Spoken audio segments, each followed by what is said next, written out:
Oi, pessoal, tudo bem? Meu nome é Vinícius, eu sou assessor aqui do Escritório de Evidências, da Secretaria de Educação de São Paulo, da CITEM. Pode ser que vocês me conheçam do curso de Introdução à Análise de Dados e Excel, mas hoje eu não estou aqui para falar sobre isso, hoje eu não estou aqui para falar sobre Excel. Hoje eu estou aqui para apresentar o nosso seminário semanal do Escritório de Evidências, em que a gente traz alguma pesquisadora, algum pesquisador, para para contar um pouco da pesquisa deles, uma pesquisa, obviamente, relacionada com a temática da educação, alguma política educacional, etc., para vocês. Vocês provavelmente já conhecem um pouco do Escritório de Evidências, mas vou contar de novo. Não custa nada. O Escritório de Evidências é um departamento relativamente novo, né, uma área relativamente nova da CITEM, aqui da Secretaria, que visa transformar a cultura da administração pública para uma cultura que tome a decisão baseada em evidências. E uma das nossas atividades, né, uma das nossas ações é trazer o seminário semanalmente, que faça essa ponte, esse meio de campo entre a academia, entre o pesquisador, a pesquisadora, que gera e produz um conhecimento, com o servidor público, que você que está nos assistindo, que, no limite, implementa, formula e realiza a política pública. Então, é nesse meio de campo que a gente atua. E a gente começou a fazer esses seminários, né, semanais, desde fevereiro, em formato presencial, na nossa sede, lá no centro da cidade de São Paulo, mas por motivos externos, né, por motivos exteriores, a gente teve que trocar o formato presencial para o formato online, e aqui estamos semanalmente trazendo conteúdo de primeira, de ponta para vocês. Então, hoje não vai ser diferente, hoje vai ser a mesma estrutura das outras semanas. A gente vai... o professor, o André, vai contar um pouco da pesquisa dele. Vai ser bastante interessante. E depois de 1h, 40, 50 minutos, a gente vai passar para as perguntas, algumas rodadas de perguntas. E vocês podem escrever as suas perguntas nesse link que a Júlia tá passando aqui na tela, o link de interação em que vocês inscrevem as perguntas nesse link aí, e eu sugeriria a vocês a anotar esse link, que ele não vai passar de novo. Então eu vou deixar um tempinho, alguns segundinhos. Então, nesse link, a partir desse link, que vocês vão anotar, vão colocar algumas perguntas para a gente conseguir perguntar para o André. Então, eu não vou aqui ficar enrolando muito para começar o seminário. Eu vou passar a palavra para o André. O André é doutorando em educação pela USP, né, pela Faculdade de Educação da USP. Ele é mestre também em educação pela Federal de Minas Gerais. E hoje ele vai contar um pouco sobre a violência, os crimes que acontecem no contexto escolar. Obviamente, ele sabe muito mais do que eu sobre a pesquisa dele. Então, André, muito obrigado por ter topado conversar com a gente, ter disponibilizado algumas horas da sua semana, da sua sexta-feira, para contar da sua pesquisa. E o palco do Zoom é seu, por favor. Vinícius, uma boa tarde aos nossos colegas que se encontram aí em São Paulo e por todo o Brasil. Eu fiquei muito feliz quando Paula entrou em contato comigo, depois você, me falando dessa iniciativa. Ou seja, veja, é uma produção de evidências para a educação pública. É que a gente precisa caminhar nessa direção, de trabalhar baseados em fatos que ocorrem no dia a dia, que vão nos municiar para podermos trabalhar com uma qualidade de educação melhor. Haja visto que o universo da educação pública é muito diversificado, você tem diversos fatores, variáveis e acontecimentos que ocorrem no dia a dia escolar. Mas, bom, o que eu vou trabalhar com vocês hoje é a respeito da violência no entorno da escola. Violência é um tema muito interessante, porque ele já é amplamente estudado em trabalhos internacionais e trabalhos nacionais. Entretanto, nós temos um olhar para a violência com trabalhos muito voltados para a sociologia, uma vez que a escola é uma importante instituição social e de aprendizados de reconhecimento, de experiências culturais, sociais, das pessoas, junto com a família, possam acreditar que no processo de educação e escolarização das crianças é uma das funções mais importantes. Então, nós vamos trazendo hoje um olhar voltado para a produção da pesquisa em contexto escolar. Bom, veja, o que seria a pesquisa em contexto escolar?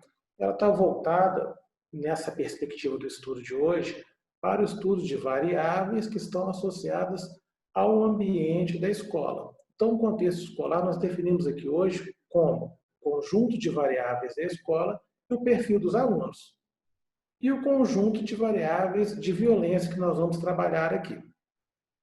Bom, então nós vamos começar, vou apresentar algumas evidências de pesquisas nacionais e internacionais, alguns dados para a gente poder, digamos, preparar o nosso trabalho para a gente poder entrar no assunto do artigo. Bom, o artigo que eu vou apresentar foi desenvolvido em parceria com o professor José Francisco Soares, ele é professor emérito da UFMG. Ele foi motivado pela seguinte situação. Já havia na UFMG um trabalho consolidado no que diz respeito às variáveis que interferem na aprendizagem e na dinâmica escolar. Entretanto, nós percebemos que havia uma lacuna nesse trabalho quando nós considerávamos boletins de ocorrências, ou seja, violências que ocorrem documentadas por registros oficiais de órgãos públicos, que é uma importante evidência. Nós verificamos que havia a presença dessas informações no debate. Contudo, os trabalhos que envolvem o estudo do contexto escolar, que são conhecidos na literatura também como efeito escola, como eficácia das escolas, eles trabalham com um conjunto de variáveis que tem como objetivo central identificar qual que é a influência dessas variáveis, destes fatores, digamos assim, na aprendizagem do aluno. E nós encontramos e achamos e conversamos que a violência seria um fator importante a ser incluído nesse debate, uma vez que ela é presente no espaço escolar. E constantemente nós temos visto o aumento desta violência em uma escala maior. Então, isso nos chamou a atenção e casou com o fato da revista de segurança pública, do Fórum de Segurança Pública, estava na época fazendo chamada para um número especial que discutiria a respeito da violência no contexto das escolas em contexto escolar. Então, veja, a primeira evidência que eu estou trazendo, eu vou trazer as primeiras evidências de 3 pesquisas. Uma pesquisa do IPEA, que é o Atlas da Violência, a outra pesquisa Thales, da OCDE, e a terceira pesquisa do IBGE, para a gente poder introduzir a nossa conversa a respeito da violência em torno da escola. Veja, o que o Atlas da Violência está nos dizendo? De 2019, pesquisa recente, 35.783 jovens entre 15 e 29 anos no país foram vítimas de homicídio. Desse total, 18.052% estavam na faixa etária de 15 a 19 anos. Então, vamos fazer um pequeno exercício. Se 52% dos 35 mil jovens, mais da metade estavam em idade escolar de ensino médio. Perceba, de 15 a 17 anos, mas você tem alguns que geralmente estão atrasados, que o ensino médio tem essa característica de meninos que ainda estão fora da faixa etária, então você percebe que você tem um grupo de mais da metade de jovens que foram vítimas de homicídio dentro da idade escolar do ensino médio. Dessas vítimas, 94%, ou seja, das 35 mil vítimas, 94% são homens. E essas vítimas, esses 35 mil, correspondem a 54% do total de homicídios no país. Então, o que a gente pode inferir nesse primeiro exercício nosso? Se 52% dos 35 mil correspondem à idade escolar, e desses 35 mil, 54% e mais da metade dos homicídios no país, a gente pode inferir que uma grande parte dos homicídios do país está concentrado em jovens em idade escolar de ensino médio, o que é um fato muito complicado, porque você tem várias consequências que podem ser analisadas. A primeira é a tragédia humana, ou seja, o jovem é uma perda insubstituível para a família, para o contexto da casa dele, da vivência dele, é insubstituível. Há um outro impacto, e esse em relação à transição demográfica. Veja bem, o país ele está passando por um processo muito acentuado de transição demográfica. Se há 40 anos atrás as mulheres tinham 6 filhos, com uma taxa de fecundidade de 6 filhos, tinham 6 filhos em média, hoje a taxa de fecundidade é 1,7. Então, as mulheres estão tendo menos de 2 filhos. Se você perde jovens para homicídios, para o crime em idade escolar, você perde força de desenvolvimento do país. Então, ou seja, num contexto em que a população está envelhecendo, a nossa força produtiva de melhorar a situação do país, melhorar a situação do próprio jovem, juventude, do próprio desenvolvimento social, a gente está perdendo essa força para os homicídios. Então, veja, não é uma situação tão simples, é uma coisa que, né, tem diversas consequências em relação a diversos fatores sociais. A outra pesquisa que estou trazendo é da OCDE, é o TALES. O que é o TALES? O TALES é uma pesquisa feita pela OCDE, que é a Organização do Desenvolvimento Econômico. Ao longo, tem uma associação de 40, 48 países. Essas pesquisas foram feitas com foco nos professores e nos diretores. E dentro dessa pesquisa você tem um módulo que refere ao ambiente escolar. Então eles avaliam o ensino fundamental e o ensino médio. Geralmente quem responde as perguntas são professores ou diretores de escola. Alguns dados para nos ajudar nessa contextualização. Veja, neste módulo de ambiente escolar do TALES, uma pesquisa de 2018, o segundo módulo vai ser divulgado agora em 2020, foi perguntado sobre a percepção dos diretores das escolas brasileiras, de outros países do mundo, sobre a frequência semanal de furto e vandalismo. Ou seja, como os diretores percebem semanalmente essa frequência de furto e vandalismo no interior das suas escolas. Então, veja, o que foi identificado? A África do Sul foi o país cujos diretores apontaram que mais percebem esses atos criminosos. Então, você tem quase 20% dos entrevistados na África do Sul, diretores, perceberam que frequentemente tem atos de furto e vandalismo na escola. O Brasil é o segundo, pouco mais de 10%. Ou seja, é uma presença constante desses tipos de crime dentro das escolas brasileiras. Os diretores apontaram isso. Você comparar com os outros países do mundo, por exemplo, Itália, não houve essa percepção, Letônia, os nossos vizinhos aqui, Chile, os próximos de 3%, a Colômbia, 7%. Então, veja, o Brasil se destaca negativamente nesse aspecto. Esses são dados de anos finais do ensino fundamental. Parece que São Paulo fala Fundamental 1, outros estados Fundi 1, então, é relacionado a alunos que entre 10 e 11 e 14 anos. Perceba, foi perguntado, então, nessa tela, a respeito da percepção dos diretores com intimidação e bullying. Se eles verificavam isso constantemente, frequentemente nas suas escolas. África do Sul, novamente, quase 35% dos diretores identificaram essa percepção. E olha o Brasil em segundo lugar novamente.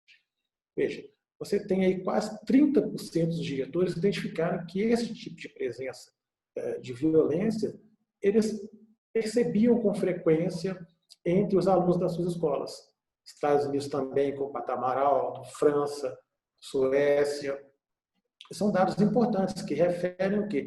Ao clima escolar que vivencia esses alunos diariamente, que essa escola apresenta, as dinâmicas, o ambiente psicossocial dessa escola. O próximo dado é relacionado também aos anos finais do ensino fundamental e foi perguntada a percepção desses diretores se eles haviam percebido danos físicos causados por violência entre alunos, brigas, vias de fato. Então, veja, Israel foi um país em que os diretores apresentaram maior percepção. Quase 14% dos diretores identificavam que havia esse tipo de presença de violência na escola. O Brasil, novamente, em segundo lugar. Então, demonstra que nós não estamos tão bem colocados comparados com outros países do mundo.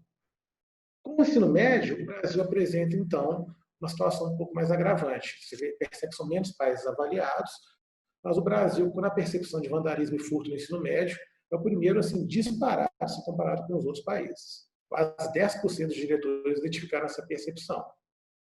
Bullying, o país novamente à frente do ensino médio, que os diretores identificaram que há uma percepção de intimidação ou bullying entre os jovens, eles detectaram que há uma frequência, né, entre os jovens nas escolas que um ato de bullying ou intimidação de colegas. E violência entre os alunos, os diretores do ensino médio brasileiro também apresentaram maior expressão entre os países investigados, no quase 6% dos diretores apontaram que há percepção de violência entre alunos e danos físicos. Bom, então veja, a próxima pesquisa que eu trouxe para a gente poder contextualizar é o PENSE. O que eu penso? A pesquisa do IBGE teve 3 edições e ela é a pesquisa de saúde nacional de saúde escolar. Então, você tem vários modos que identificam essa pesquisa: alimentação, segurança, desenvolvimento. E você tem um modo de segurança, ele trouxe uma importante observação que 8,6% dos alunos relataram que as aulas foram suspensas ou interrompidas por motivo de segurança em decorrência de atos violentos. Ou seja, 9% dos alunos investigados. Se você contar em termos de Brasil, para a pesquisa amostral, você vai identificar que são muitos alunos que relataram esse envolvimento. Mas, bom, veja, 100% dos entrevistados relataram que se sentiram humilhações ou provocações dos colegas. E 15%, quase 6%, foi o foco na aparência. Então, isso quer dizer o quê? Você tem atos de bullying, todos os entrevistados perceberam atos contra a pessoa. Ou seja, corpo, foco na aparência, são aqueles deboches que parecem, a princípio, naturalizados, mas que não são no final. Que levam a um sentimento de opressão, a um caso de depressão. Né? Então, ou seja, a percepção de que o bullying na escola é muito forte é grande. E 15% afirmaram que eles não compareceram à escola por algum motivo de segurança no trajeto da escola. Ou seja, isso já entra no nosso trabalho de hoje. Ou seja, se 15% dos entrevistados afirmaram que não se sentiram seguros no trajeto ou na escola, alguma coisa está acontecendo. Há 20, 30 anos atrás, a gente tinha mais segurança. As famílias enviavam as crianças para a escola com mais segurança. Hoje em dia, essa pesquisa já está apontando que já não é tão simples assim. Então, veja, qual é o objetivo do nosso estudo? O título é A Violência na Análise do Contexto das Escolas Públicas. Nós utilizamos evidências da Rede Estadual de Minas Gerais para trabalhar este tema. Então, qual que é o objetivo, os 2 objetivos principais? Analisar a associação da violência no entorno das escolas com o contexto escolar e traçar, em termos de características sociodemográficas, o perfil dos envolvidos nos registros de ocorrência. Quando eu falo associação de violência no entorno da escola, o artigo trata de um fenômeno que a gente chama de community violence, é violência na comunidade. O que é esse community violence? É um tipo de violência que acomete locais públicos e acometem as pessoas que passam e transitam por aqueles locais. Então, o que seria um exemplo de community violence? Briga na porta da escola é community violence?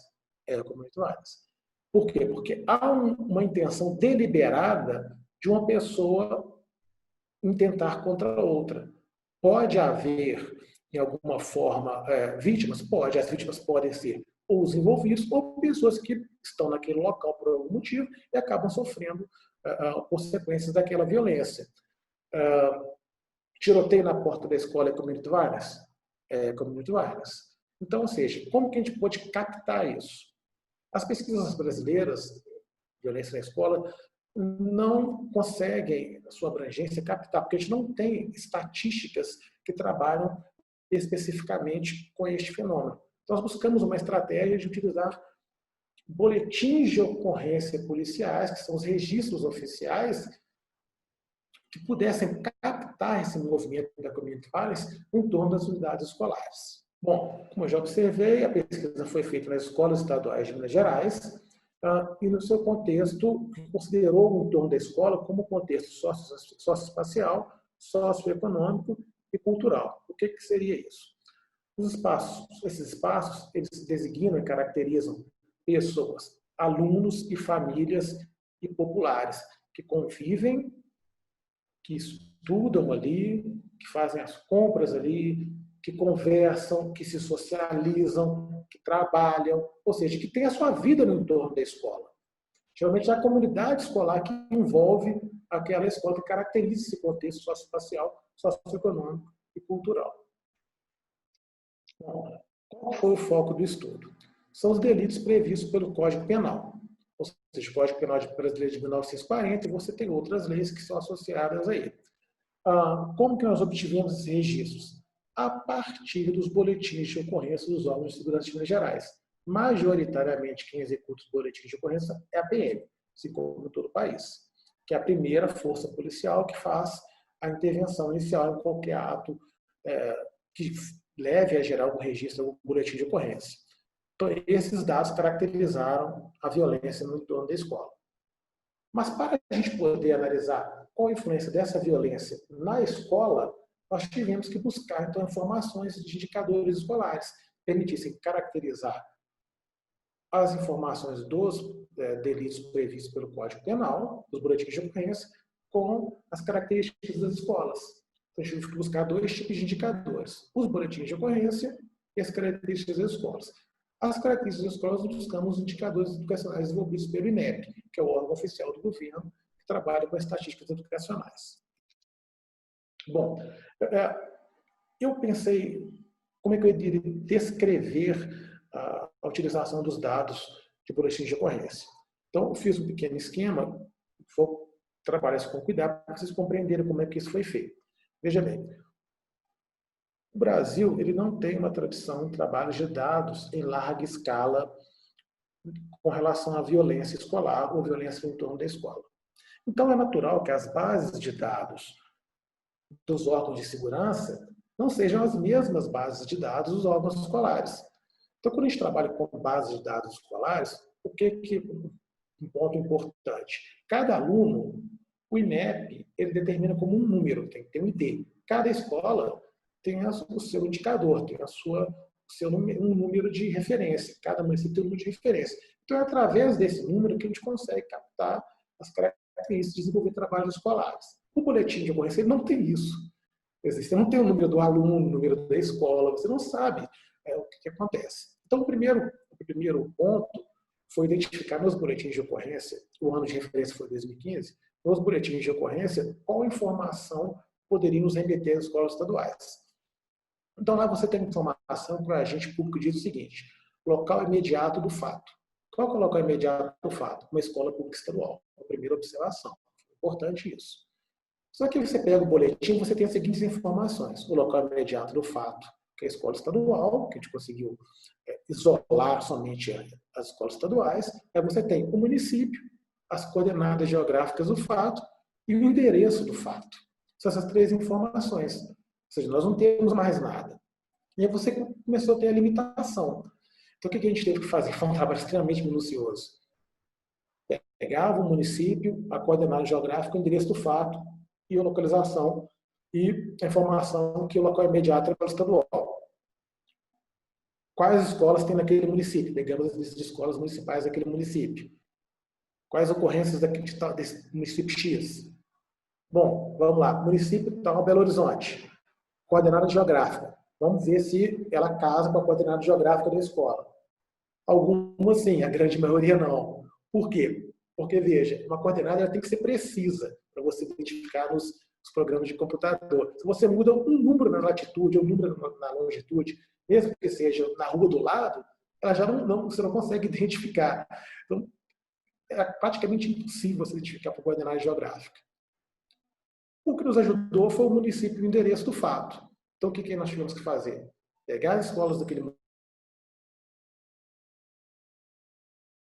as ocorrências, e buscar os serviços de localização, Google Maps, Google Earth, e lá manualmente, a escola tal, a ocorrência aconteceu aonde? Nessa escola X? Então é aqui, ela faz parte dela. Aconteceu na rua de trás? Então está no entorno da escola. Aconteceu 2 ruas atrás? Está no entorno da escola. E aí nós conseguimos identificar o grande número de ocorrências. Foi um trabalho muito laborioso, praticamente manual, que tivemos que fazer recorrentemente essa verificação dessas ocorrências nesses locais.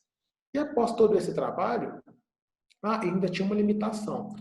Em locais no interior, você tem um regionalismo da fala das pessoas. Então, por exemplo, você via no seguinte boletim: a ocorrência no local imediato do fato, escola estadual, mas ela aconteceu na Rua da Matriz. a matriz seria a igreja. Em frente o bar de fulano. O bar de fulano é em frente à escola, mas... Então, assim, pelo regionalismo da fala local, que naturalmente os populares falam, bar de fulano, casa de não sei quem, matriz, e aí você tem essa dificuldade. Então, é mais uma dificuldade. Então, depois de todo esse trabalho laborioso, como que nós conseguimos identificar? Uma escola ela tinha várias ocorrências. Então, você imagina que uma escola tem 5 ocorrências, percebendo do lado aí da tela. 5 ocorrências. Só que aí você tinha uma dificuldade. Como é que a gente ia ligar essas ocorrências à escola tal? Porque você não tem o número da escola. Então, nós e os trabalhos estatísticos, a gente consegue ter um modelo de trabalho estatístico que chama multinível, que você consegue fazer quando você tem as numerações de escola e aluno. Aqui a gente não tinha um boletim do aluno. Né? Assim, o boletim de ocorrência não tinha o número do aluno. Então, a gente teve que agregar essas ocorrências por escola. Então, no final, fica a escola tal tem 5 ocorrências no seu entorno. E aí nós criamos uma forma de identificar, que seria as escolas com presença de crimes no entorno, escolas com ausência de crimes no entorno. Então, o que essa informação nos deu? Escolas com mais ocorrências no seu entorno são escolas que possuem um ambiente mais violento. Escolas com menos ocorrências no seu entorno são escolas que possuem um ambiente menos violento. Okay? Essa foi a linha da compreensão da violência no entorno das escolas. Perceba, muitos crimes, um entorno mais violento. Menos crimes, um ambiente menos violento. Então, você tinha escolas que você tinha 2 ocorrências, 10 ocorrências, 100 ocorrências. Então, são escolas com ambiente muito conturbado, pouco conturbado. Então, essa foi a forma, a variável criada de análise, escolas com presença de crimes, escolas com ausência de crimes. Dentro das escolas com presença de crimes, você tem escolas com muitos crimes do lado, no seu entorno, e escolas com poucos crimes. E depois de todo esse trabalho, nós identificamos 10.408 registros de ocorrências. Esses 10.000 que a gente buscou, você tinha 18.500 pessoas envolvidas só em 2015. Desses 18.000, de forma precisa, nós encontramos que ficaram faltando aproximadamente 2.000 e poucas escolas que não tiveram seus registros precisos. Constavam como local imediato do fato uma escola estadual. As que foram potencialmente excluídas são escolas que não eram localizadas em escolas particulares, escolas municipais, zonas rurais que não tinham qualquer proximidade com a escola perto, essas foram excluídas. E, ao final, nós encontramos que, em 2015, nas escolas estaduais de Minas Gerais, no seu entorno, foram 105 tipos diferentes de crimes. Veja, é um espectro muito grande de crimes que são diversificados, que ocorrem em torno das escolas estaduais aqui de Minas Gerais. Então, perceba, como que a gente ia trabalhar com 105 tipos de crimes diferentes na análise? Não tinha como, tinha que categorizar. Como foi feita essa categorização? Em 5 categorias: leves, médios, graves, gravíssimos e outras ocorrências. Os crimes leves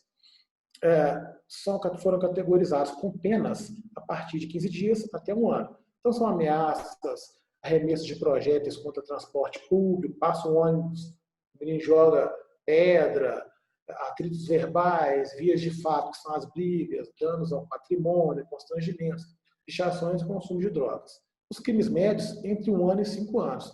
Eu coloquei assim, depende do agravante. Por quê?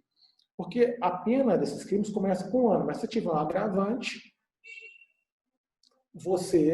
a pena aumenta. Então, ela tem esse tempo, né, de encarceramento. Então, de 1 ano a 5 anos, dependendo do agravante. Então, o que são os crimes médios? Desacato a funcionário público, receptação de produtos, apropriação indébita, injúrias raciais, assédio, calúnia, estelionato. Os crimes graves, de 2 a 8 anos, que também depende do agravante. Furto, sequestro de crianças, porte ilegal, falsificação, disparo de arma de fogo, corrupção de menores. Mas o importante é a gente observar o seguinte. Por exemplo, furto e roubo, entre os crimes graves e gravíssimos, a gente tem que fazer uma distinção. O furto, há uma subtração do que a pessoa tem sem a necessidade a pessoa está no local. Então não tem ninguém, a pessoa vai lá e, né, subtrai aquele item do outro. O roubo não. O roubo, que é um crime gravíssimo, que está mais abaixo, você tem que ter uma ameaça de violência contra a pessoa para ser caracterizado o roubo. Por isso que ele está caracterizado o crime gravíssimo. Então, 4 a 20 anos. Você tem estupros de vulneráveis, extorsões, roubos, homicídios e tráfico de drogas. É muito importante, interessante, do que a gente pensa, muito comum na escola, a gente verificar, as pessoas falam assim, aquele aluno ali, ele mexe com droga, ele está trazendo para a escola a droga e tudo. Mas quando a gente for ver os resultados, o tráfico de drogas ele é um crime com muito pouca caracterização. Você tem consumo. O tráfico, não. Porque é um crime muito pesado.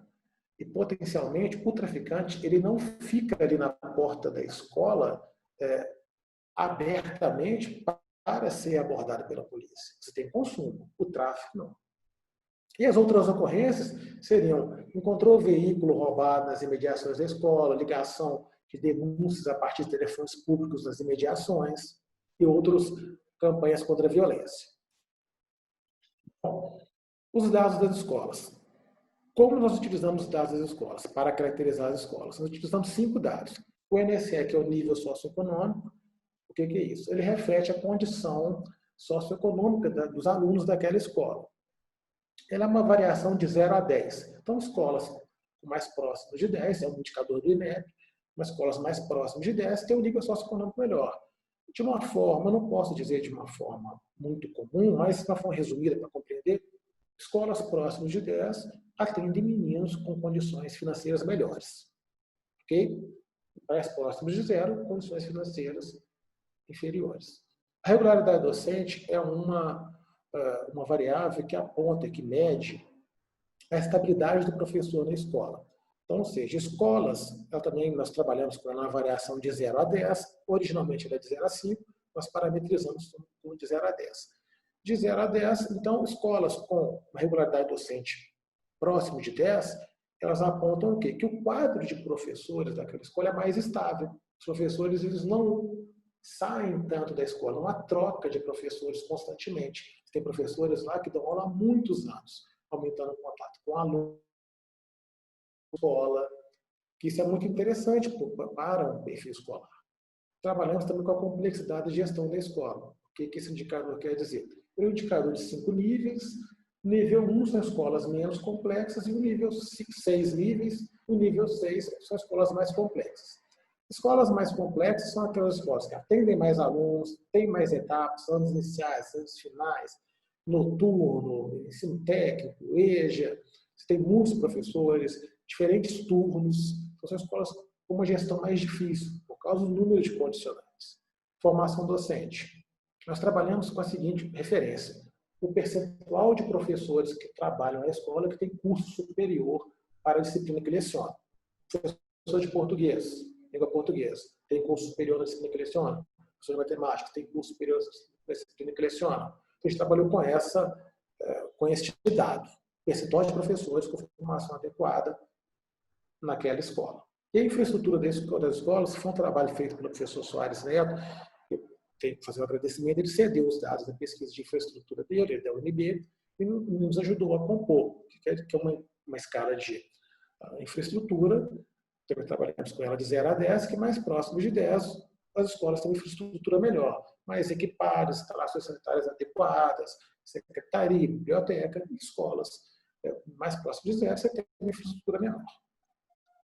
Bom, a hipótese da pesquisa nossa é que, ao final do estudo, a gente encontraria que a violência no todo estava associada a condições mais difíceis, ou seja, escolas com professores rotativos, todo dia sai entra um professor, vai e volta, baixo nível socioeconômico, ou seja, que contém crianças mais próximas de condições financeiras menores, infraestrutura mais comprometida, maior complexidade, escolas muito grandes, com grandes variações no tamanho, no número de turnos, mais alunos, o que torna isso mais difícil, e um menor número de docentes com a formação adequada.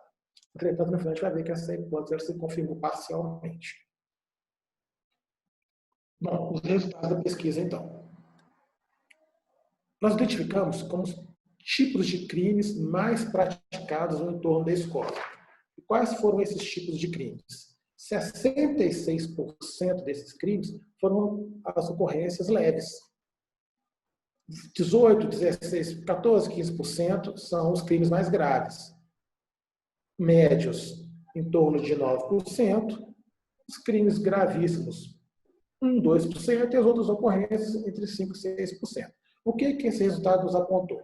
Que na escola, o maior número de ocorrências detectadas foram ameaças, eu estou observando aqui porque são muitos crimes, é difícil guardar no final, ameaças, arremessos de projéteis, vias de fato, pichações, constrangimentos e consumo de drogas. Ou seja, esses crimes foram documentados, foram mais frequentes, com mais ocorrências no entorno das escolas.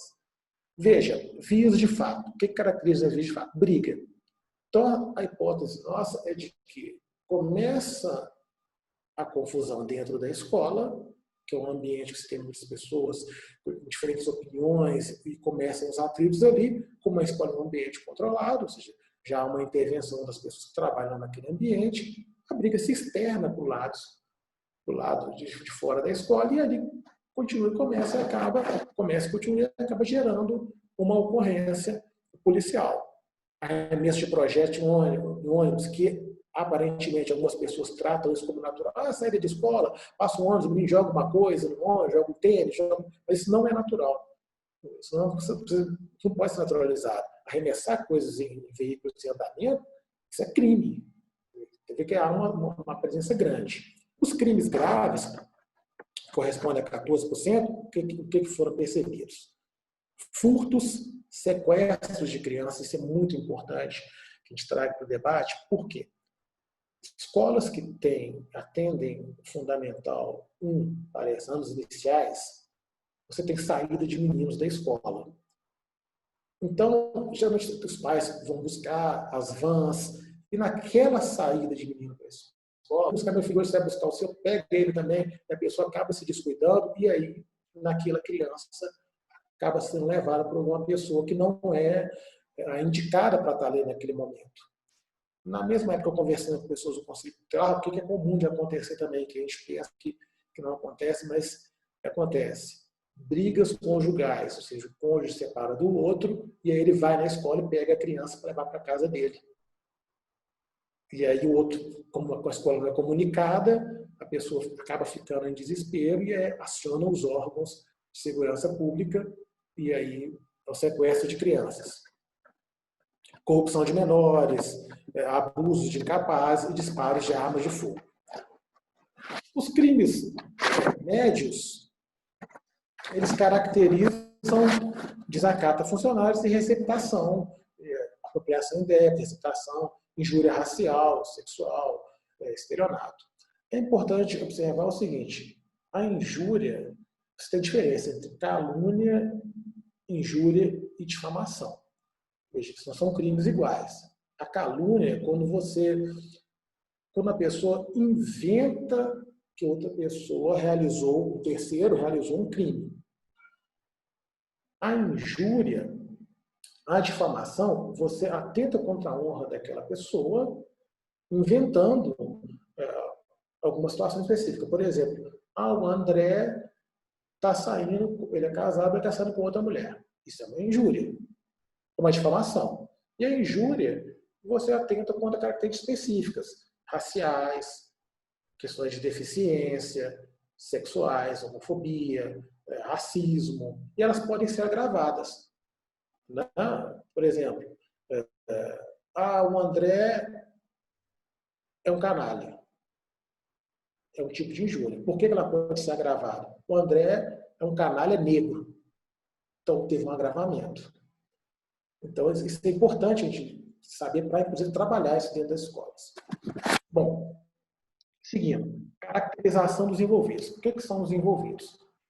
São os autores, coautores, suspeitos e vítimas. Os autores são pessoas que praticam os crimes.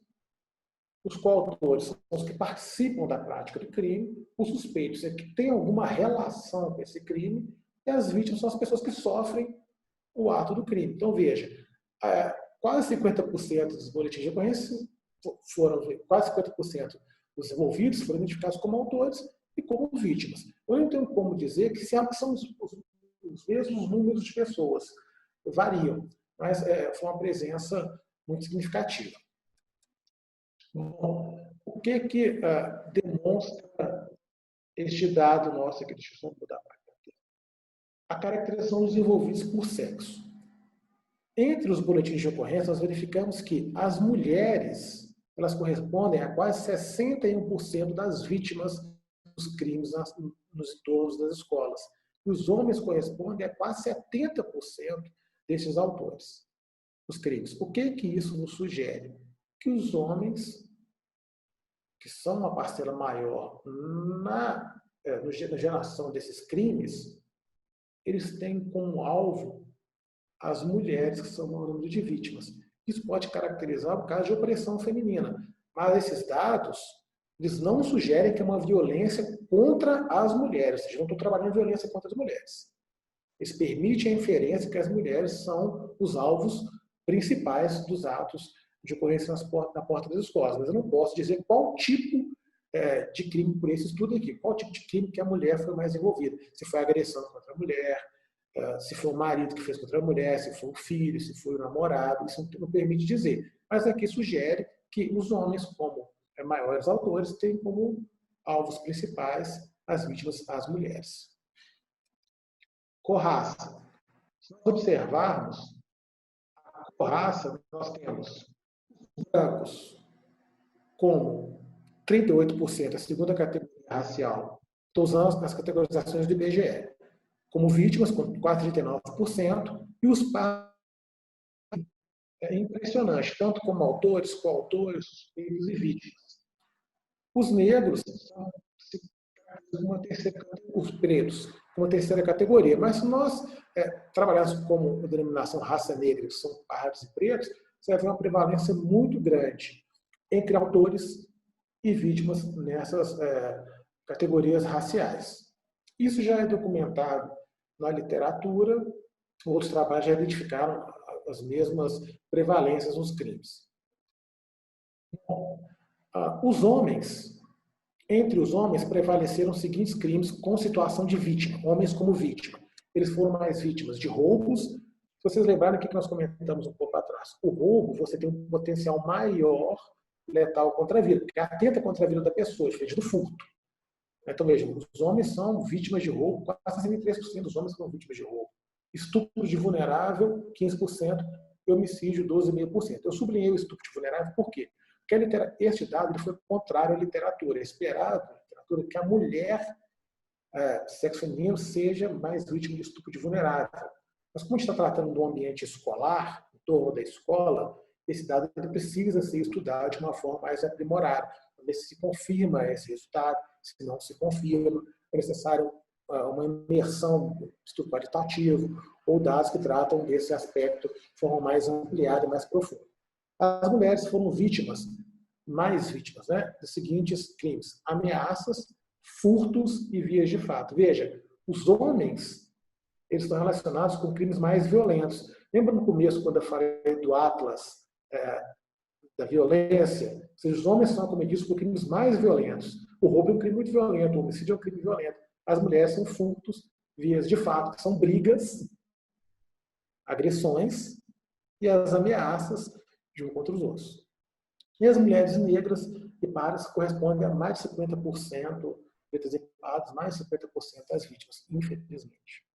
Bom, e a distribuição dos envolvidos considerando a faixa etária. Até 10 anos, os envolvidos nos crimes eles tinham correspondendo a 2,6%. Entre 11 e 14 anos, 30% dos envolvidos. Entre 15 e 17, 33% dos envolvidos. Acima de 18 anos, até 24, 7,5%, acima de 25, 25%. Veja, se nós fizermos uma pequena análise, entre 11 e 17 anos, os envolvidos correspondem a 60% dos crimes no entorno das escolas. Isso remete ao quê? Uma precisão na medida. Porque, veja, nós conseguimos captar com a medida um ambiente de entorno da escola que envolve pessoas das escolas. Por quê? Porque essas pessoas envolvidas estão em idade escolar no entorno daquele estabelecimento escolar. Então, Aqui são os resultados descritivos das escolas. Como nós comentamos, as variáveis utilizadas. Quando eu comentei com vocês a respeito da variável presença de crimes, que a gente categorizou como os crimes que envolvem, que estão em torno das escolas. Vocês têm escolas com muitos crimes e escolas sem crimes nenhum. Aqui, para a nossa análise, nós identificamos 2.314 escolas com presença de crimes e ocorrências no ano de 2015 na rede estadual de Minas Gerais. São 3.600. Então, você tem aproximadamente 1.200 escolas que não tiveram crimes. Mas 2/3 das escolas apresentaram registro de ocorrências em 2015. O nível socioeconômico, o INSE, as escolas estaduais, na categoria de 0 a 10, elas estão entre 4,8, ou seja, representa que não há um bom nível socioeconômico. Regularidade docente, lembra a categoria de 0 a 10? Mais próximos de 10, escolas com 4 professores, mais estável. Mais próximas de 0, menos estável. A regularidade está em 6, ou seja, representa uma regularidade razoável. Né? Não é tão boa assim. Então, os quadros de professores apresentam trocas constantes. Formação dos docentes. Esse 68,2 corresponde, nos diz o seguinte, que, em média, as escolas estaduais de Minas Gerais possuem 68% a 70% dos seus quadros de professores com docentes com a formação adequada, ou seja, quase 70% dos docentes que atuam nas escolas de Minas Gerais, estaduais, possuem formação na disciplina que lecionam, licenciatura em português, licenciatura em educação física, licenciatura em história. Ou seja, você tem 30%, você tem quase 1/3 que não tem formação. Isso é muito alto se considerar, considerando a qualidade do ensino e capacidade de desenvolver trabalhos pedagógicos. E a infraestrutura, 5,98, quase 6. De uma escala de 0 a 10, você tem uma medida de 6, ou seja, o que quer dizer isso? Precisa melhorar a infraestrutura da escola. Nós temos muitas escolas com infraestrutura não tão boas assim. E na complexidade, nós utilizamos como referência aqui escolas muito complexas. Tem mais alunos, mais turnos, mais etapas. Neste caso aqui, nós estamos trabalhando com escolas de baixa complexidade, ou seja, menos alunos, menos turmas e menos etapas. Então, nós identificamos 1.180 escolas que, na categoria do INEP de classificação, elas podem ser classificadas com baixa complexidade, que atende menos etapas, menos alunos e menos turnos de ensino. Foi feito para essa associação, depois dos resultados descritivos, nós fizemos uma associação, um trabalho associativo que a gente chama de regressão. O que é essa regressão? Você pega as características das escolas, coloca num modelo estatístico específico e ele vai, a partir de cálculos estatísticos, determinar qual nível de associação para permitir a inferência de como a violência estava associada com as características das escolas. Lembrando que, como que a violência foi captada nesse estudo? Através da presença de crimes no entorno das escolas. Então, veja, como é que nós vamos ler essa tabela? Nós vamos nos concentrar na coluna B, que é o efeito da violência com as características escolares, e na linha exp, que é o exponencial B, que é a razão de chance, vai nos dizer qual a chance de uma escola com essas características estar associada ao entorno mais violento. Ok? Vamos com calma para essa análise, então. Então, a primeira linha está assim, baixo INSE. E razão de chance, 2,54. O que está nos dizendo? Que escolas, antes de começar essa análise, é importante observar. Vamos ter em mente o número 1 como referência. A razão de chance, que é a coluna B, números, valores ali acima de 1, apresentam uma chance maior. Então, chance menor que 1 demonstra uma prevalência menor da ocorrência de crimes no entorno das escolas. Então, o que nós identificamos ali? Na primeira linha, nós temos o baixo INSE. Então, a razão de chance é 2,54. O que isso quer dizer? Que escolas que atendem a alunos mais pobres, com condições econômicas menores, têm 2,54 a mais chances de ocorrer crimes. Em termos, traduzindo em termos percentuais, ele tem, se o 1 é a nossa referência, você tem 2,54, você tem 154% mais chance de ter crimes no entorno das escolas que atendem pessoas com baixo nível socioeconômico. Ou seja, escolas que atendem meninos mais pobres têm 154% mais chance de ter crimes de ocorrência no seu entorno. A baixa regularidade, 1,25. O que isso quer dizer? Escolas cujos professores são mais rotativos apresenta, 1 é a referência, apresenta 25% mais chances de ter crimes em seu entorno. A baixa formação, veja que é diferente, ela está menos do que 1.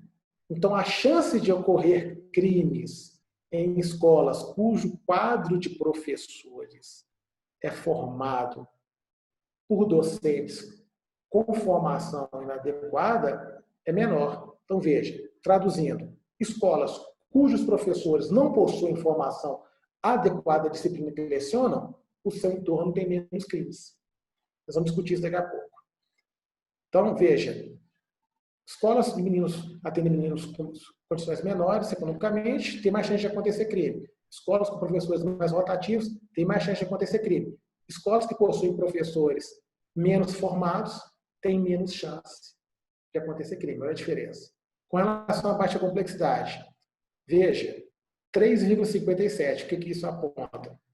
Que escolas menos complexas, menos turnos, menos alunos e menos turmas, têm 257%, lembra que o número 1 é referência, 3,57%, 257% mais chances de ocorrer em casos de violência no seu entorno. Nós vamos discutir isso daqui a pouco. Era esperado que escolas mais complexas tivessem esse entorno mais difícil, mas aqui não, aqui demonstrou que escolas menos complexas têm um entorno mais difícil, mais violento.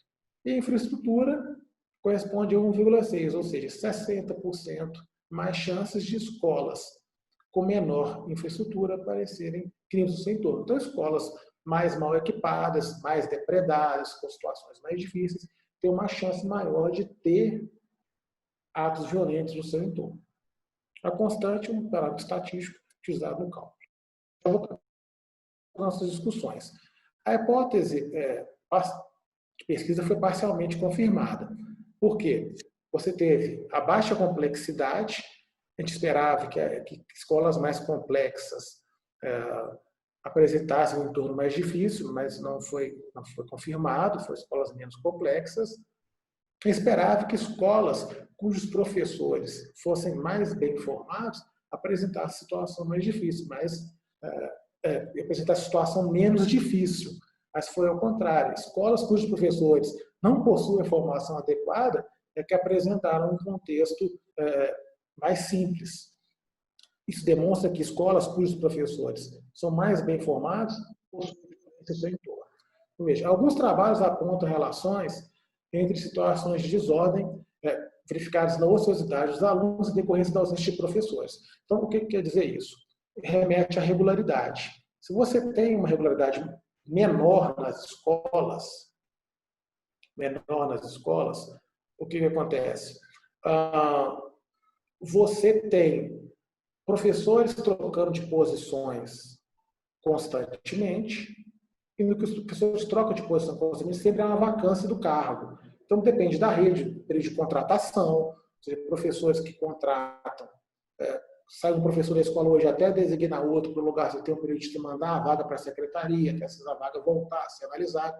Então, a vacância ela pode levar à desordem. Essa desordem pode gerar casos de violência na área externa. Começa uma briga na escola, naquele período sem professor, a situação pode caminhar para o nível pior fora. Escolas menos complexas de baixo NSE, e aí, antes de falar nesse aspecto, eu vou retomar a questão da formação docente. Veja, aquele resultado de cujas escolas possuem professores mal formados, formação inadequada, tem um ambiente muito mais tranquilo, nos intrigou. Então, professor Chico, nós pegamos o seguinte, fomos fazer um teste separado, um teste aqui quadrado. Naquele teste aqui quadrado, utilizando somente a informação da formação docente, nós verificamos que, considerando só a formação docente, realmente escolas com um entorno mais difícil deveriam estar associadas a professores com menor formação. Tá? Só que o resultado foi ao contrário. Por quê? Porque quando nós entramos com a variável informação de nível socioeconômico e informação de complexidade da escola, isso modificou. Ou seja, o efeito dessas variáveis na análise inteira teve uma modificação nessa informação dos professores. Então, como é que a gente pode interpretar isso?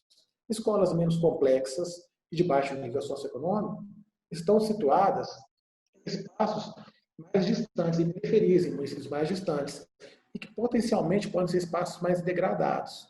Então, nessa situação, depois de considerar essas duas variáveis, é razoável a gente supor que os docentes que residam no entorno da escola, então regiões mais distantes, municípios mais distantes, que você não tem uma faculdade de formação de professores perto, você não tem concursados que possam atuar naquelas regiões que isso acontece em redes muito grandes. Os professores que atuam, moram no bairro, que atuam na localidade, se dispõem a trabalhar naquelas escolas, porque é mais perto de casa, porque você já tem a vaga potencialmente garantida, porque outros não querem ir para lá por serem locais mais longe. E por isso, é razoável supor que esses professores que moram na localidade conheçam as pessoas da comunidade e tratem melhor as situações de conflito, que essas pessoas tenham reciprocidade com esses professores e essas pessoas daquela escola naquele local. Mas precisa ser investigado, pesquisa qualitativa, e nessas escolas, verificar como que é o ambiente, é um bom material para pesquisa. Escolas que atendem menos alunos e possuem menos etapas, por estarem localizadas em regiões mais afastadas dos grandes centros, podem apresentar condições de segurança e atenção por parte das autoridades menores.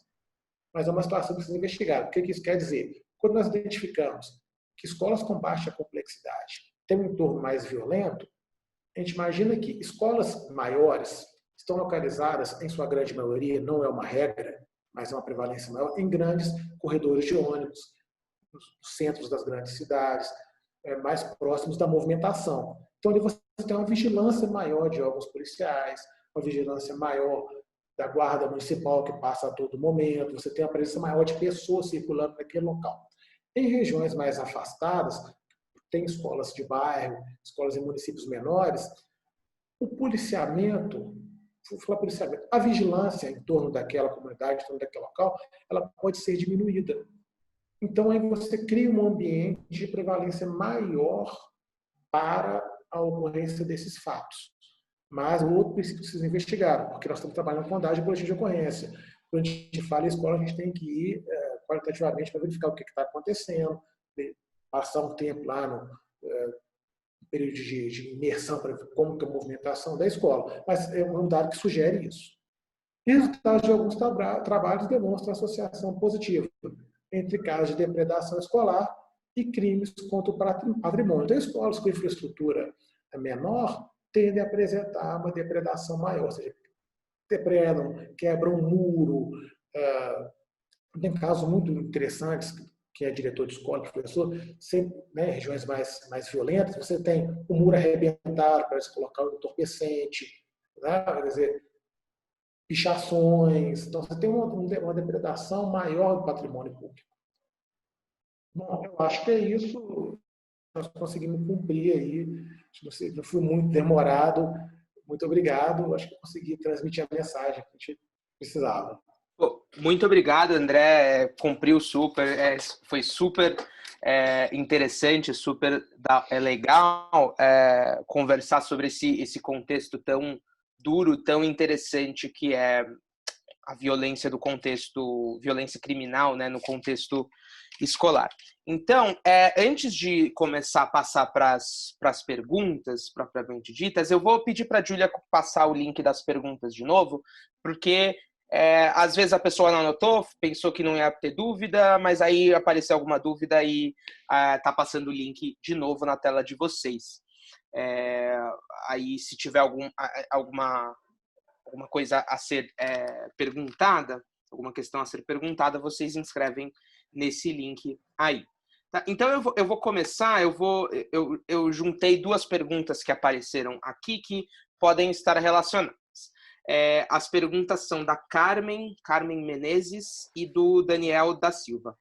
Ambos parabenizaram o seu trabalho, acharam que foi incrível e acreditaram que deve ter sido uma trabalheira danada de ter trabalhado com esses dados, de ter mexido com os dados de boletim de ocorrência, ter feito todo esse manuseio, essa limpeza de dados. E a Carmen, primeiro, ela gostaria de saber como é a situação do crime organizado em Minas Gerais. Se as gangues mais organizadas, como o Comando Vermelho, o Primeiro Comando da Capital, que a gente vê nos noticiários, estão inseridas no contexto escolar.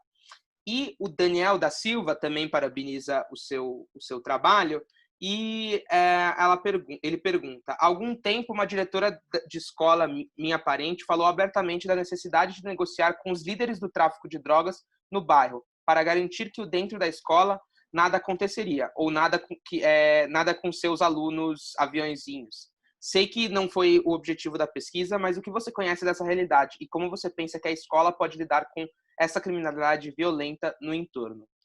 Perfeito. Bom, veja, vou começar com Carmen, depois entro com o Daniel. Carmen, a pesquisa ela não cobriu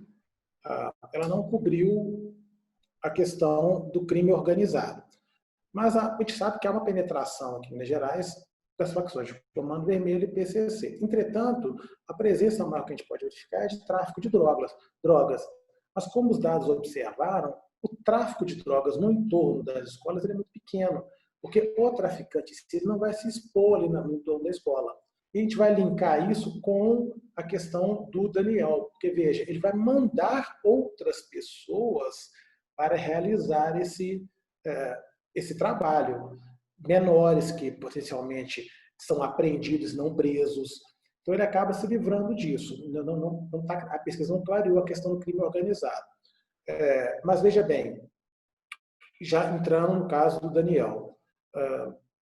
Daniel, a questão da negociação de direção com facções e acaba com gangues, enfim, isso é muito delicado, porque você acaba negociando com pessoas que muitas vezes não estão preocupadas com o ambiente escolar.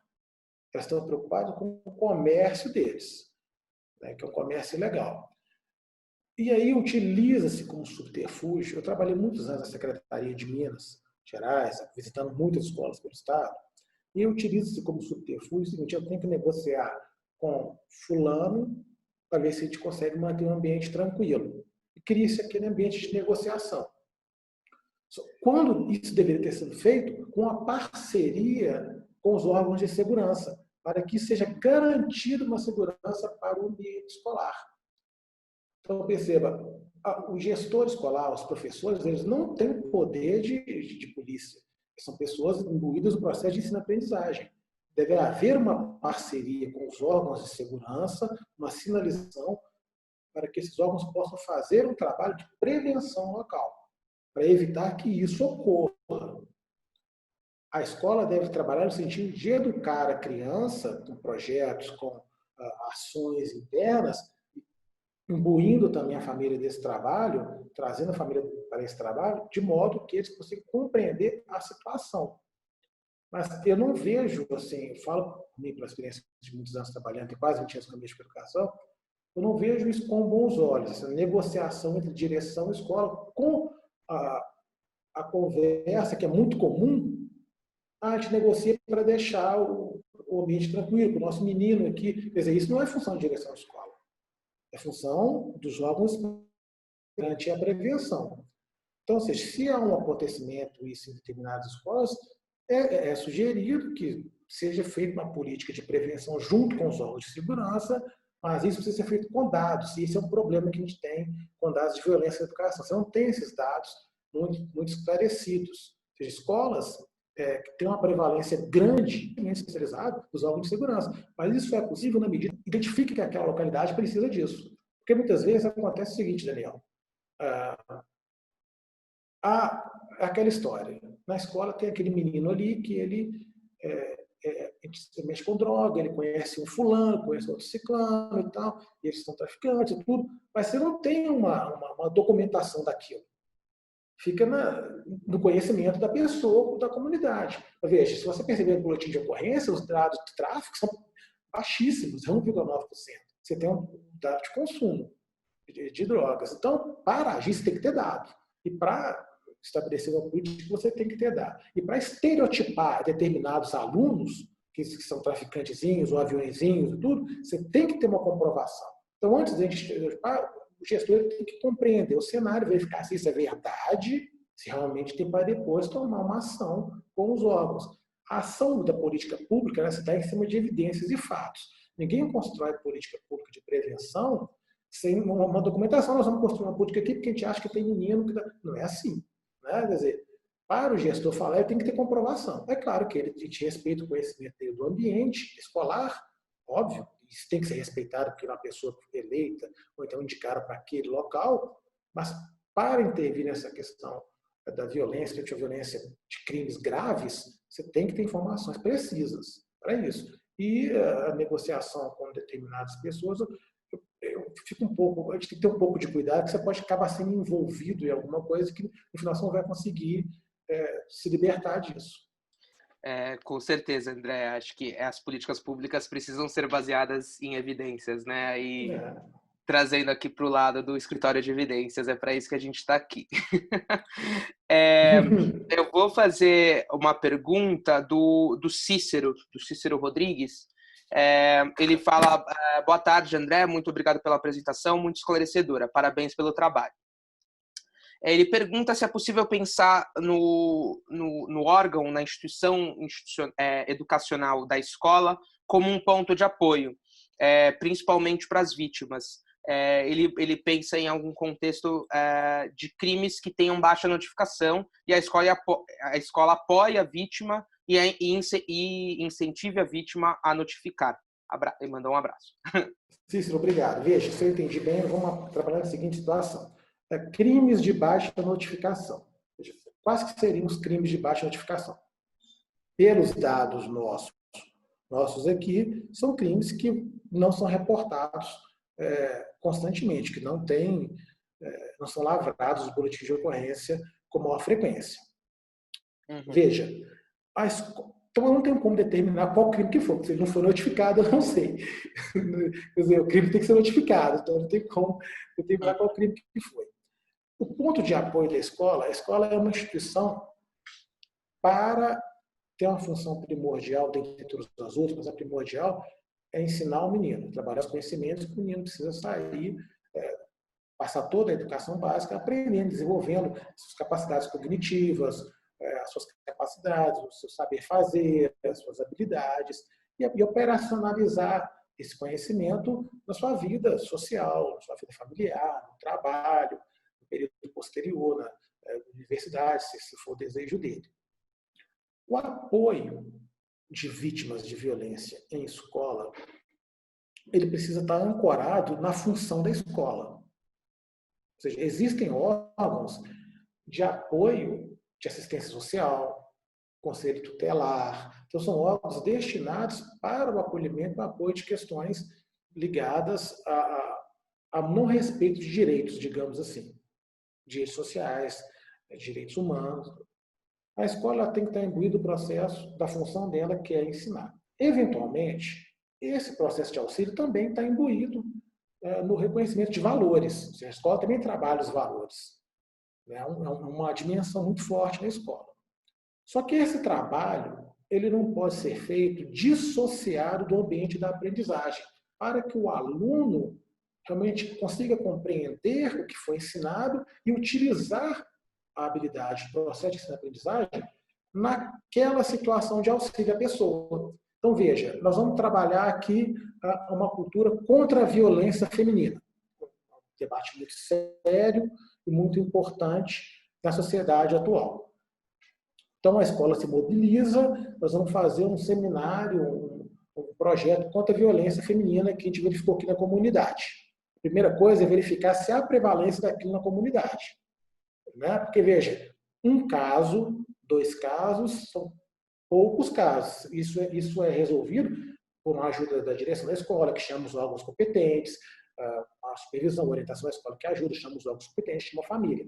É um tipo de resolução. Quando você tem uma prevalência muito grande, faz um projeto. Mas o projeto ele não pode ser dissociado do processo de ensino-aprendizagem. Então, vamos trabalhar a cultura, contra a cultura da violência contra a mulher, que é importantíssimo. Mas como que isso vai ser incluído no projeto da escola?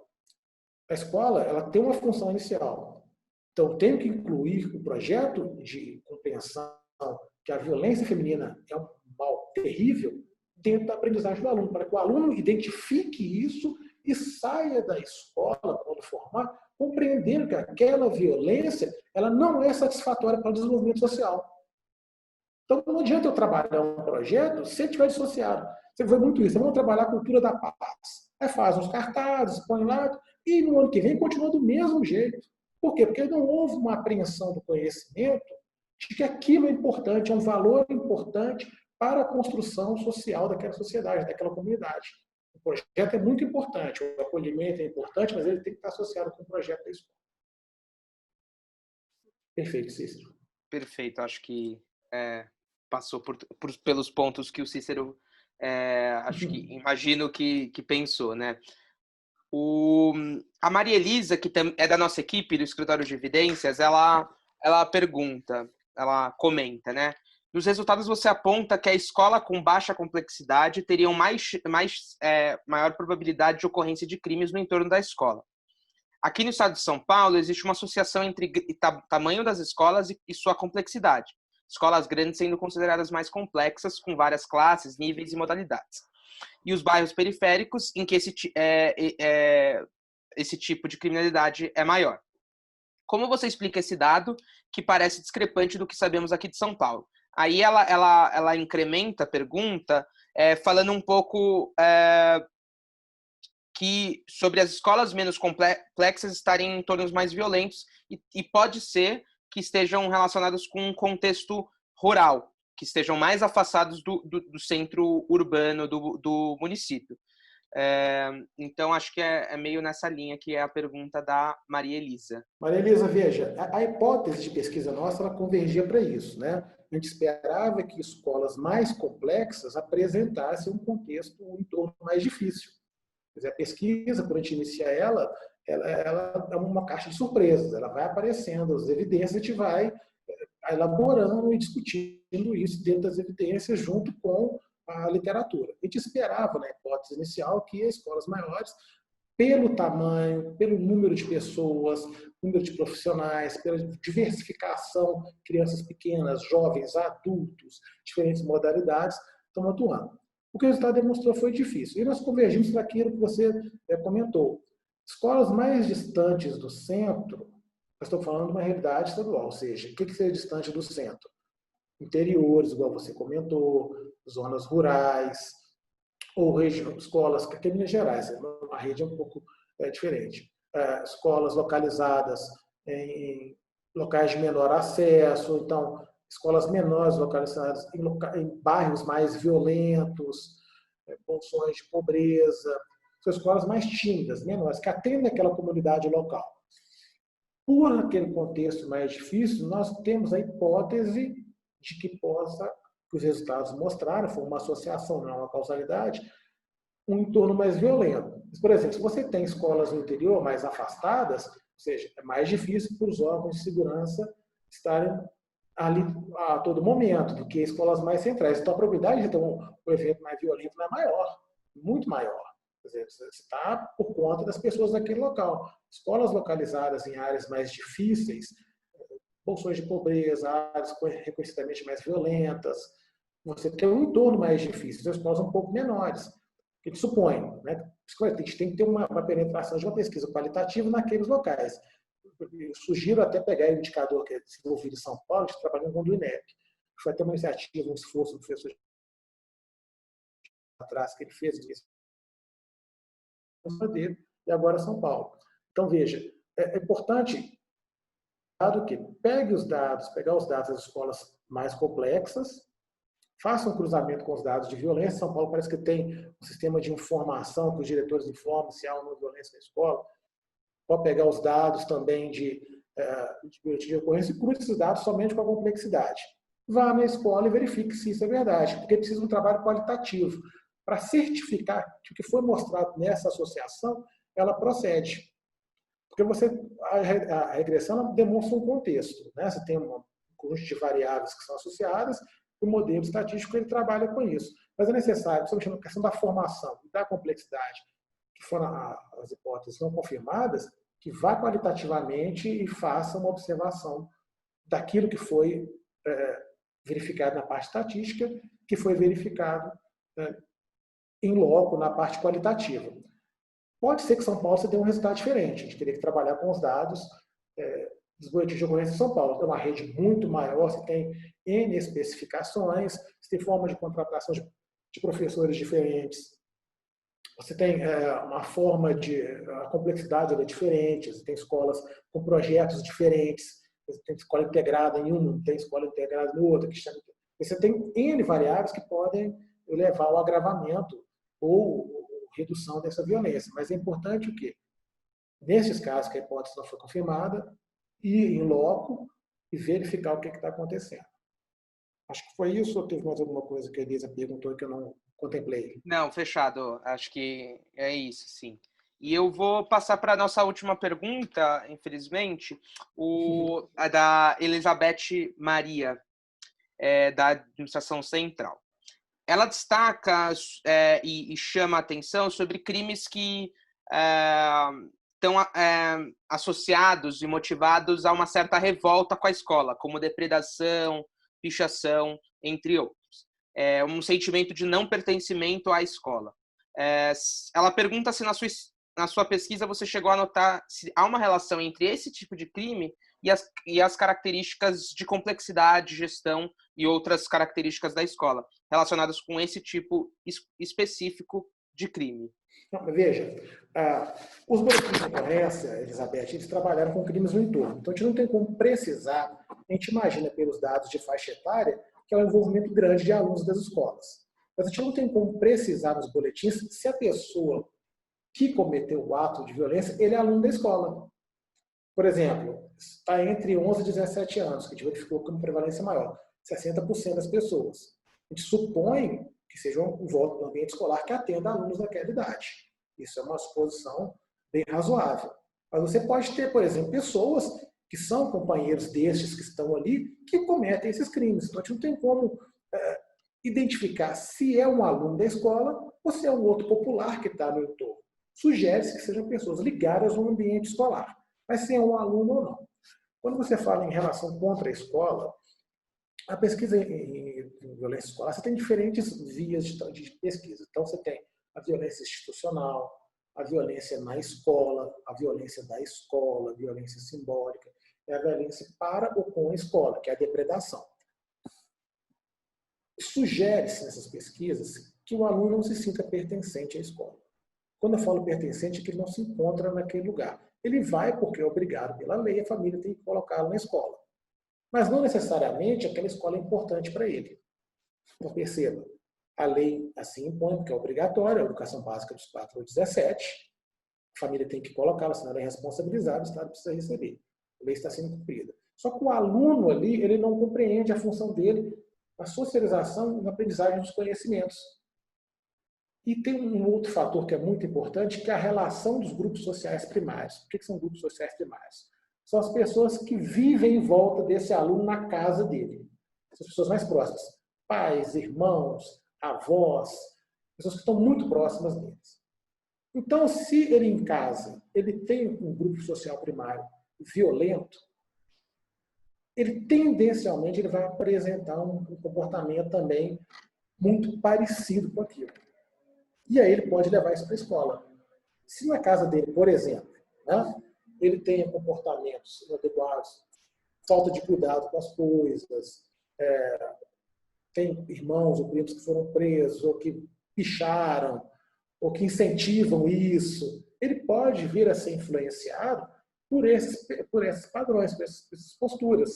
E aí levar isso para a escola. E como ele não reconhece que a escola é importante para ele, no sentido da aprendizagem, para levar para a vida, quer dizer, a última reunião da ONU, da Unesco e em Keon, em 2015, falou isso, a aprendizagem para toda a vida, para todos e para toda a vida. Como ele não reconhece isso, então ele vê aquele espaço como que ele está lá obrigado, mas ele vai fazer daquilo o que ele achar melhor. O que é necessário foi o que eu falei, a escola verificar esses comportamentos estranhos e trabalhar no sentido de prevenção. Veja, o que seria um comportamento estranho? Eu estou me alongando um pouco sobre esse assunto. Veja o que seria um comportamento estranho. A gente tem na escola alguns padrões interessantes que são comuns. Por exemplo, o aluno que pede para sair da sala para ir no banheiro. Eu vou no banheiro. Aí ele demora um pouco mais, que ele vai lá, mexe com um na porta da sala do outro, brinca com o cantineiro, enrola um pouquinho, vai pegar água. Esses são padrões que acontecem na escola. Então ele chega na sala de aula, fala, você demorou. Ah, está bebendo um H, estou sem ideia, vou estudar. É um padrão normal de escola. Quem trabalha com escola sabe que isso acontece. O que não é normal é o menino ou a menina, né, o aluno que sai da escola e não vai para o banheiro. Ele vai para o muro da escola, vai para o portão da escola. Isso precisa ser observado. Ou seja, locais ermos que ele não deveria estar naquela hora. A escola precisa criar um sistema de observação. O que esse fulano está? O que o André saiu da escola, está naquele muro ali, fazendo o quê? Ele está recebendo alguma coisa? Ou seja, isso demonstra que o aluno não está preocupado com o ambiente escolar, está preocupado com outras coisas externas. Então, tem que atuar na prevenção nesse sentido, de evitar que isso possa acontecer. Ou seja, os diretores, os professores. E isso tem que estar associado ao projeto da escola. Não pode simplesmente chegar lá, sai do muro e vem para cá. Não é assim. Aconteceu uma vez, aconteceu duas, porque é uma coisa estranha. Nós temos que ver. E isso vai coibindo esses problemas de pichação. A menina vai no banheiro, fica muito tempo além da conta e picha a porta da escola. Isso não é certo. Se ele foi uma vez no banheiro, foi duas, foi três, na terceira tem alguma coisa errada, a gente tem que olhar. Isso precisa ser prevenido, precisa ser alertado. Então, muitas vezes, o procedimento escolar ele precisa avançar no sentido da informação interescolar. Precisa comunicar, criar um sistema de comunicação, um olhar atento para isso. Ou seja, esse menino está demorando demais, essa menina está fazendo isso, não tá legal aquilo. E isso ficar atento e atuar de forma a compreender aquilo para prevenir essas situações. Agora, o entorno da escola é muito complicado, porque a gente não tem como medir por esses dados se o aluno era ou não. Pode ser um amigo, pode ser um companheiro. Inclusive, tem uma situação que é muito importante, orientar as pessoas que trabalham na manutenção da escola, cantineiras ou merendeiras, pessoas que trabalham na área de limpeza, porteiros, para identificar se há alguma movimentação estranha. Então, veja, na saída da escola, você percebe que tem pessoas que não são da comunidade. Isso é fato. Um dia tem uma pessoa diferente, dois, isso. Essa pessoa pode estar vindo influenciar alunos dentro da escola para atos não desejáveis contra o patrimônio público. Pichar, quebrar, jogar pedra, roubar, assaltar, furtar. Né?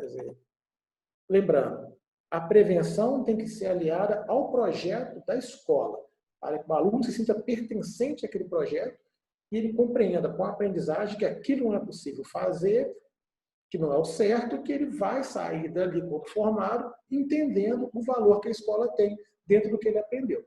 Fechado. Super, super. Bom, pessoal, infelizmente eu tenho que encerrar. Esse foi nosso seminário semanal. Ele foi gravado e meados da semana que vem ele vai estar no link que a Júlia vai passar agora. Bom, nesse site, nesse link, tem todos os seminários que a gente fez em formato online, estão lá. E meados da semana que vem vai estar esse seminário que foi dessa sexta-feira aqui, dessa semana. E eu vou passar outro link aqui na tela de vocês, que é o link de avaliação. A gente é formado, atua com base em evidência. Então, a gente quer sempre melhorar. E é nesse link, nesse formulário, que a gente pede uma avaliação. Você conta um pouco para a gente o que você achou, o que você gostou, o que você não gostou, o que você quer ouvir, nesse link aí, tá? Que está na sua tela. Então, por favor, respondam esse formulário para a gente cada vez melhorar ainda mais. Tá bom? Então, André, eu vou te liberar, porque eu sei que imagino que sua semana seja muito, muito cheia. Então, muito obrigado pela participação, pelas suas palavras. É uma temática muito importante. Tenho certeza que para todos foi muito esclarecedor. Então, muito obrigado pelas palavras e pelo seu tempo de contar um pouco sobre isso. Eu que agradeço a oportunidade e parabéns ao Estado de São Paulo nessa iniciativa tão valorosa e importante para a educação pública. A gente precisa disso, trabalhar com dados que nos deem a compreensão do fenômeno que está acontecendo. A partir daí, seguimos em frente. Obrigado, Show. Pessoal. Valeu. Foi ótimo. Então, até a próxima, até a semana que vem, pessoal, que semana que vem tem outro seminário. Tá bom? Tchau, tchau.